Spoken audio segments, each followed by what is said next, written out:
Hey, so I'm sorry to be responding so late. It was a long day at the salon. Then when I left the salon, I had to go to the gym to get my workout in, and then had to do like some meal prep for the morning. So you're getting, after the shower, after the workout, long day. So bonnet, pajamas, but let's get into it. So first of all, Miss Kaya, I'm so glad you came across this page. Like this right here is what I'm talking about. I love the community. I love us having these conversations, all these things. So I want to tell you from my viewpoint what you could do as a suite owner, because oddly enough, today at the salon, I was having a conversation with another hairstylist, and we both came from different corporate salons. So I used to work for Regis, I used to work for Supercuts and Style America, and she used to work for Aveda, and she also was an educator for Aveda. And both of us came to the conclusion that if we would have had a good system there for onward growth, or upward growth as a stylist, we would have said a commission salon. But now that we're inside of a salon suite or booth rental type salon, well, I know you said booth rental, but we're in a salon suite. This is what I would do as somebody who owns one of those salons. Because the conversation that we're having as hairstylists and as the entrepreneurs and different things like that centers around how much we feel like the people that the salons that we work in care about us.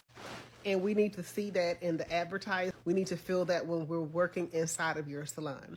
So you need to think about what is it that hairstylists and the people that are going to be renting from you, what would incentivize them to come work at your salon that they wouldn't want to go work anywhere else. So from my standpoint with salon suite stylist that I liked is that like for first of all, for every year that we work at the salon, they give us a week free where we don't have to pay our rent. You can accumulate those over time, so you don't have to use it that year. You just like, if you've been working at the salon for 5 years, you have 5 free weeks if you haven't used them, right? But then you can use them as needed. Another thing is you got to think about your clientele, who you want to be in the salon. So if it's women and women of a particular age, and you know they're going to have kids, maybe offer them some type of incentive if they are going to be trying to go on maternity leave or something like that.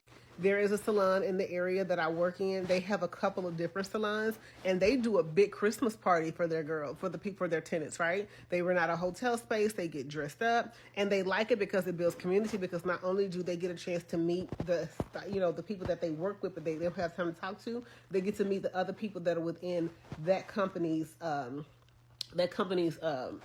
work for that company.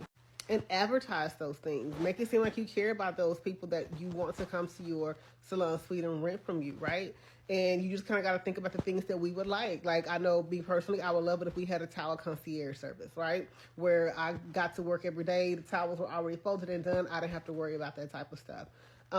Maybe like for the month, do something to where it's birthdays, for the holidays, do stuff like that. Because the thing about it is, even though we're in business for ourselves, we don't want to be in business by ourselves, right? So building a sense of community in your salon. But I would definitely love to learn more about your booth rental salon and what you're doing now. But the key to it is making sure that you give incentives for the people that you want to come work at your salon. Let me know if this helps, okay?